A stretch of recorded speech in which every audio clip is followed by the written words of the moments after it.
A jagged silver hush cracked through the storm-racked night as the battered sedan groaned up the crooked lane. Sarah Lark, shivering beneath her threadbare jacket, gripped the wheel in hands, gone bloodless from fear and cold.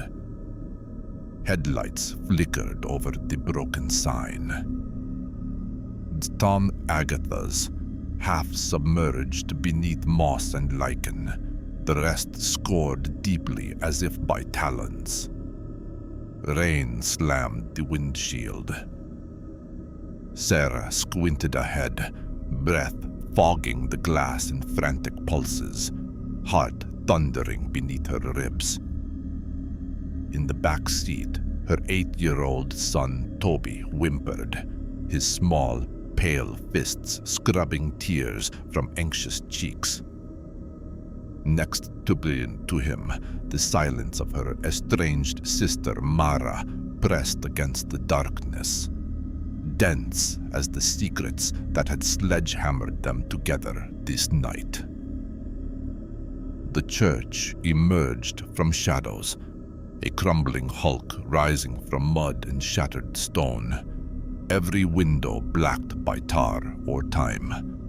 Lightning bared the obscene palette, sprayed across the walls, arterial red washing the ancient stones, the big oak doors gaping like a split lips. The belfry's silhouette, twisted and wrong, jabbed at the bruised sky. As Sarah stepped out, her boots slurped in pooled blood that spattered up her jeans in sticky smears. A copper scent hung in the sodden air, undercut by the sharper, almost candy-sweet tang of something chemical, predatory. Mommy, I'm scared. Toby clung to a plush toy, its mangy fur matted and dark. For a moment, Sarah could have sworn its glass eyes glimmered too brightly. 2 pale moons floating in the abyss. Mara rolled her eyes with habitual scorn, though her voice shook. Just get inside. They scurried across the blood-slick threshold, lightning waltzing across crucifixes nailed upside down along the nave. Stained glass windows threw patches of gore-stained light on their faces. Every step sent a flurry of sticky droplets up from the ruined carpet. Echoes scampered in the high arches.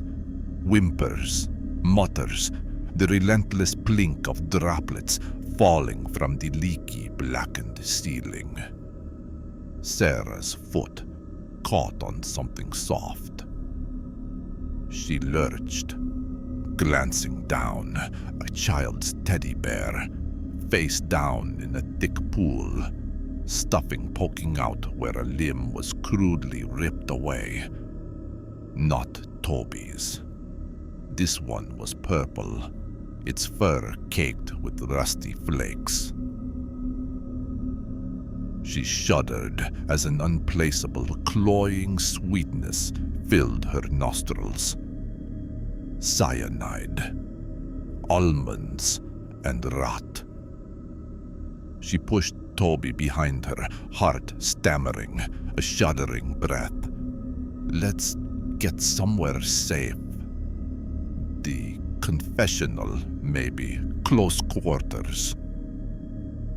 In the pews, blood coagulated in whorled puddles, congealing beneath broken statues of saints.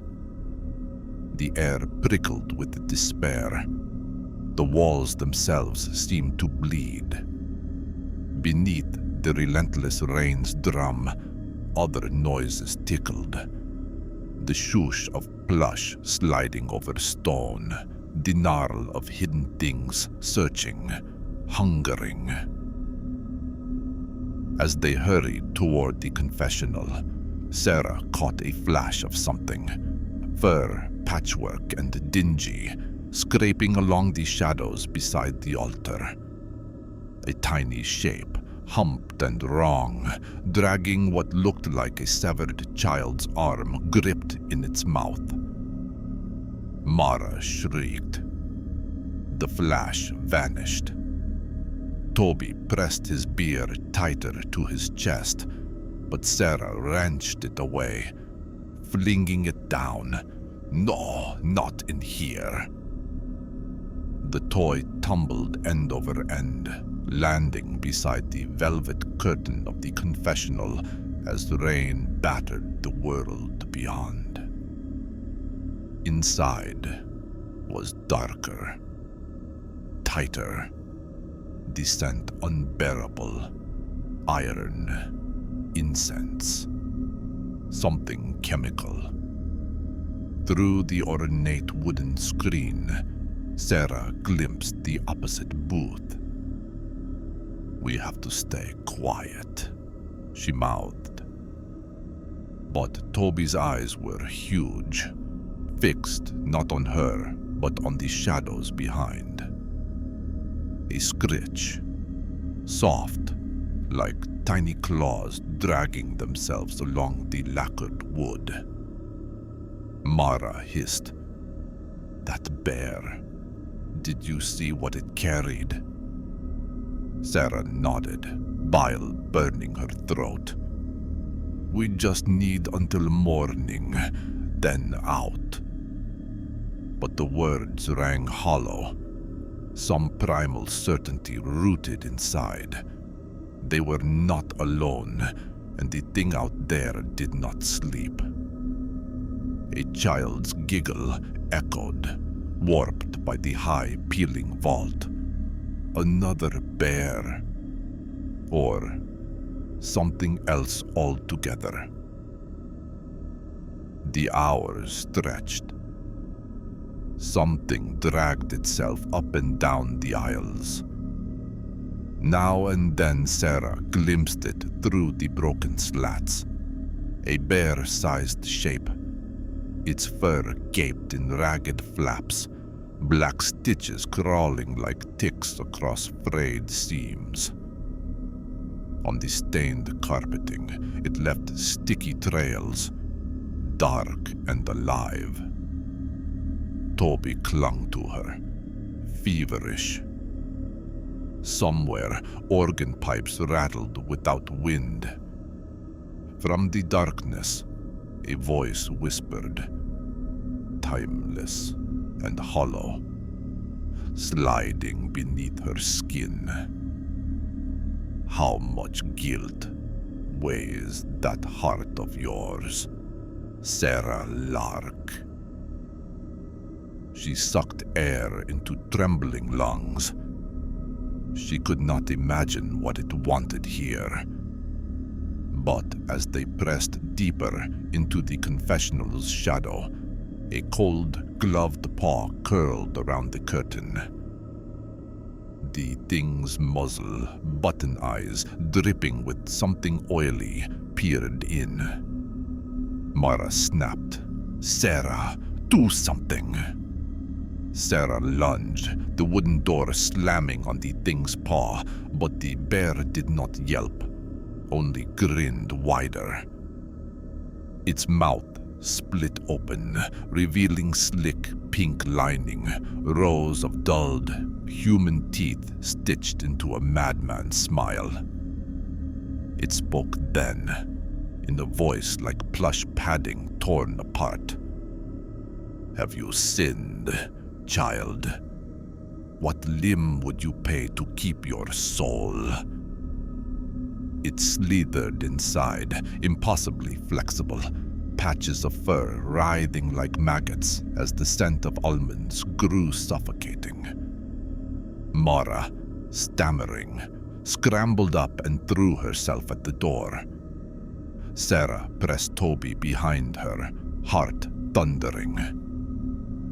The bear advanced, stubby arms flexing as claws unfolded from plushy paws, glittering needles wet with something sticky. something that smoked as it dripped onto Mara's shoe. Mara kicked, her boot connecting with its stitched gut. The bear's smile never faltered. "Confession cleanses," it whispered. "But only through the measure of your meat." It reached for Mara, claws slicing cleanly through denim and skin. Mara's scream sawed the silence. Flesh parted, her foot, then her calf, gone in a gushing, hissing blur. Blood painting the wood, soaking the velvet. "Stop!" Sarah screamed. The bear turned to her. "Guilt. Wrongs never righted weigh you down. Chop, chop." It giggled. "What is your sin worth? A finger, a leg, spare the boy, or pay now." Sarah stared at her hands. What limb would she lose? She thought of mistakes, of loves betrayed, her body crisp with old scars. Toby whimpered as the bear paced, dragging Mara's severed leg behind it, humming a nursery tune sharp as broken glass. Mara gasped, propping herself up on elbows, skin bleaching as blood pooled. "Don't let it take him." The bear cocked its head, eyes glowing in the gloom. "Your guilt, Sarah, or your son's innocence." Something twisted in Sarah's chest that felt like rot and nostalgia. Aching, wasted years. She squeezed her eyes shut.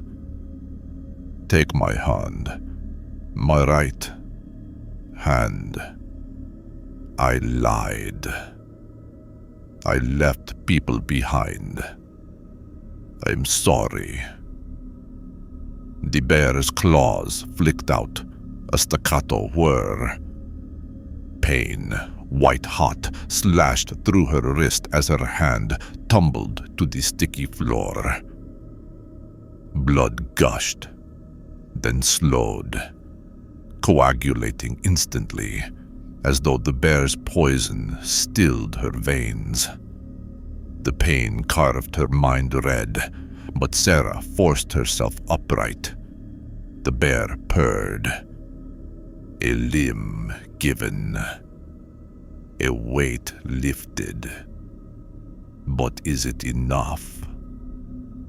It turned to Toby, who recoiled, dropping his own teddy for the first time. "Don't touch him," Sarah wept, nausea blurring her vision, stumps slick and senseless. Mara, moaning, reached feebly for a loose plank. Her own cleansing, incomplete. The bear inched closer, glassy eyes wild with hunger. Toby sobbed, curling cat-like against the confessional's back wall. "Please, don't hurt Mommy." The bear's head snapped back, mouth distending, pink tongue unfurling to lick Mara's glistening stump. "Only sinners need to worry, little one." It giggled, voice thick with static. Sarah struggled for focus. Her severed hand reflected in pools below, accusing. She saw herself, years spent running from debts, from the child she had nearly abandoned years ago. She glanced at Mara, her sister, who had saved Sarah from herself once, bleeding out in the dark. "Take another if you must," Sarah rasped, "but leave my family." The bear hesitated, as if savoring the taste of despair. offer not accepted so easily. The scale demands balance. Every guilt weighs flesh against flesh. You all carry debts. It swung its head toward Toby. "I'm sorry," whimpered Toby. "I broke my friend's toy once, and I lied. I'm sorry." The bear beamed, the scent of cyanide thickening until Sarah's head spun. "Only a finger for such a small hurt," it crooned. Its claw flicked, slicing the tip from Toby's little finger. The boy wailed, hands compressed over his palm as blood spattered his shirt. The bear collected the piece, cradling it. It stalked out, trailing shredded limbs. The echoing church fell silent, but for their sobs and the steady drip-drip of rain and blood. They stayed cowering in that reeking fetid booth, air close and thick. Hours slid by, the bear's nursery song echoing somewhere in the nave, unbearably slow.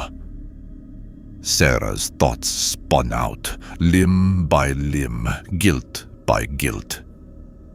She held Toby, numb, as Mara drifted in and out of consciousness. When, at last, dawn painted the windows with a sickly pale light, Sarah staggered to her feet. Her stump burned with a cauterized, unnatural numbness.